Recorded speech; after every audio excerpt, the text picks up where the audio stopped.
Tennessee had the number one player on NFL draft boards this time last year overall.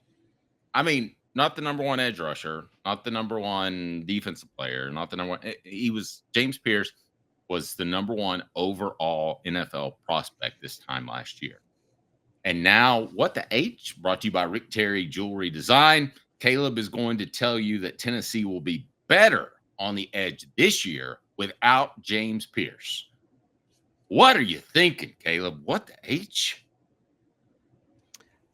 I think Tennessee will be better on the edge without James Pearce this year. Now, I do not think they will be better on the edge if they rely heavily on Joshua Josephs alone. But there were two things working against James Pearce last year. One, teams sold out to stop him from getting sacks. You noticed that, right? Mm-hmm. Just straight up sold out. Two, James Pearce is not as pure of a just edge rusher as the guy I'm about to talk about, and that is Jordan Ross. I think Jordan Ross is a better edge rusher than James Pearce. Pure 4-point stance edge rusher. Well, I don't know why James Pearce was in a 4-point stance the entire year. I didn't understand that at all. But I NFL scouts are going to disagree with you. Pro Football Focus is going to disagree with you. So I will ask you, what the H? Brought to you by Rick Terry and Rick Terry Jewelry Design. What the H? Wow, I never worked hard on anything. What a cool life. For real? The Dave Hooker Show with Caleb Calhoun. Represented by T. Scott Jones. ThanksandJones.com. Tennessee's trial attorney. From the Ted Russell Ford Lincoln Studio, East Tennessee's #1 volume and customer service dealer. Ted Russell Ford and TedRussellLincoln.net. Now to the Dave Hooker Show on Off the Hook Sports. Okay, I'm going to give you this.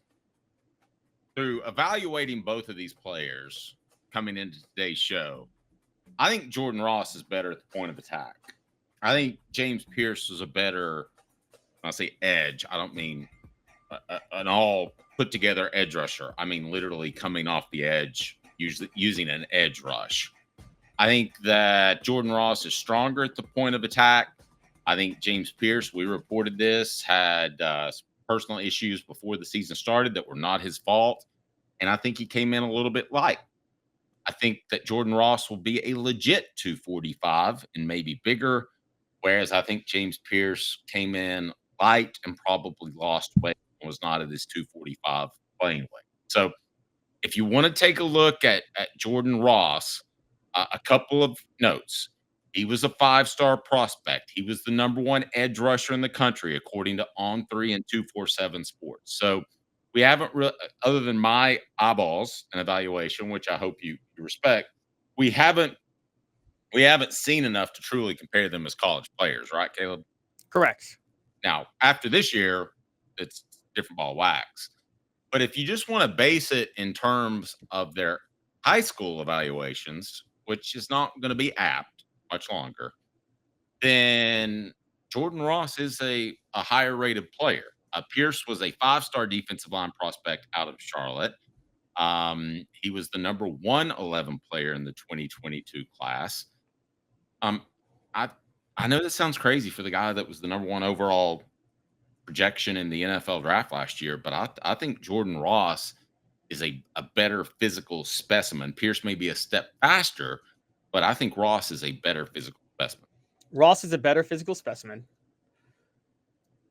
They won't mix things around by putting Ross in coverage this year because, and there's a big reason for that, which is that I think, and I think you would agree with me on this, that linebacker Arian Carter and Jeremiah Thielander will be much better in coverage, right? And I think last year, some of the reasons they dropped James Pearce in coverage is Arian Carter sometimes struggled in coverage. He was trying to learn. I think that won't be an issue this year. They're not worried about that. They'll be fine. So Ross can focus solely on rushing the passer. Ross also has a pretty insane motor. Now, cost him at times. I mean, he did get that roughing the punter penalty last year that cost Tennessee against Arkansas, but he's got I'm going to trigger Dave and anybody else who followed SEC football in the early 2000s. He's got a David Pollock motor. Remember how David Pollock was known for that motor that never stopped? And so he's going to probably rack up a couple of penalties. But honestly, a couple of penalties I've never had a problem with for an edge rusher because you kind of get in the quarterback's head at that point. So Dylan did a really good job. And I want to get to this comment of kind of encapsulating my thoughts. Pearce was an elite Leo. Ross will be an elite edge. You could trust Pearce to run down a running back or drop back into coverage. Ross is just a guy you can take his leash off and watch him run. I agree with that, Dylan. I think you're spot on, but I think that you're selling Ross short just a little bit. I think that he can be more than that when he heads into this year. I think last year he was a little bit undersized. I don't think he'll have that problem this year. What the H brought to you by Rick Terry and Rick Terry Jewelry Design.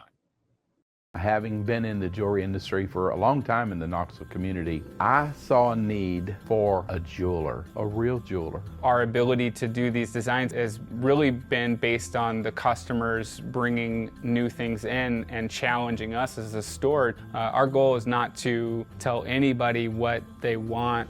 Our goal is to listen to what they want and then help them get there. Schedule your consultation today to get your special someone the perfect custom gift just in time for the holidays. All right, what do you make of Dylan's breakdown, Caleb? I tend to agree with that. all right, my thoughts on that and where I was going to go was that I think that Joshua Josephs will be able to be used to stop some of those running plays because he can run down running backs too. That's one of his skills. He's not as good of an edge rusher. He was used a lot more as edge rusher last year because teams were so obsessed with stopping James Pearce. I mean, what are you going to do? Like, you're going to send Josephs around the edge. Now, I think this year, and this is the biggest advantage, I think just everything being equal, Ross is going to be a better edge rusher than James Pearce was. But Dave, defenses aren't going to scheme to stop Ross. They haven't seen him yet.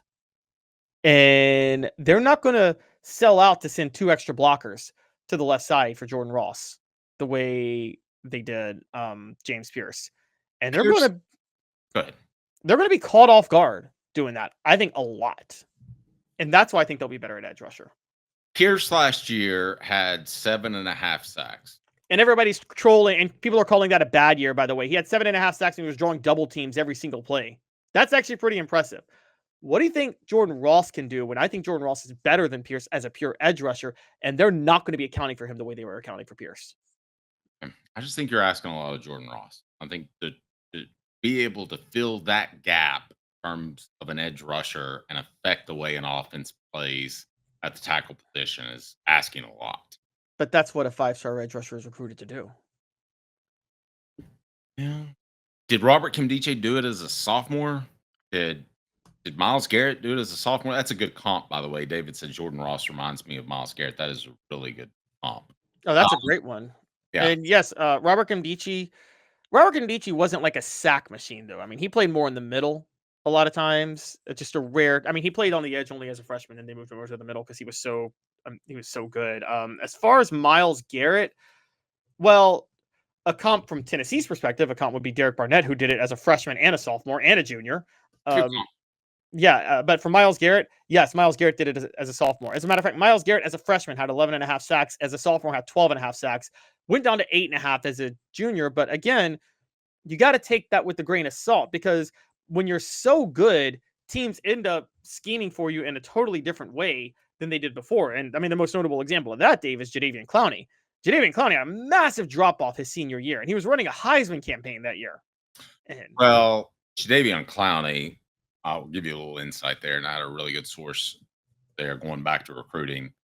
And this is why I wouldn't have taken Jadeveon Clowney with a first-round pick in the NFL. He had a major toe issue his year, and that scares me when defensive linemen have toe issues. I mean, that's what pushes off. It's what does everything. People like to say, "Oh, it's just a toe." No, a toe that's everything. It is, especially a big toe. So, go ahead. Another comp, and we're just going to go ahead and go to the one of the most legendary edge rushers in the modern era of Tennessee. Leonard Little's first year at Tennessee, he was a sophomore from junior college. He had 13 sacks. That was his best year as an edge rusher at Tennessee, by the way. That's a heck of a comp.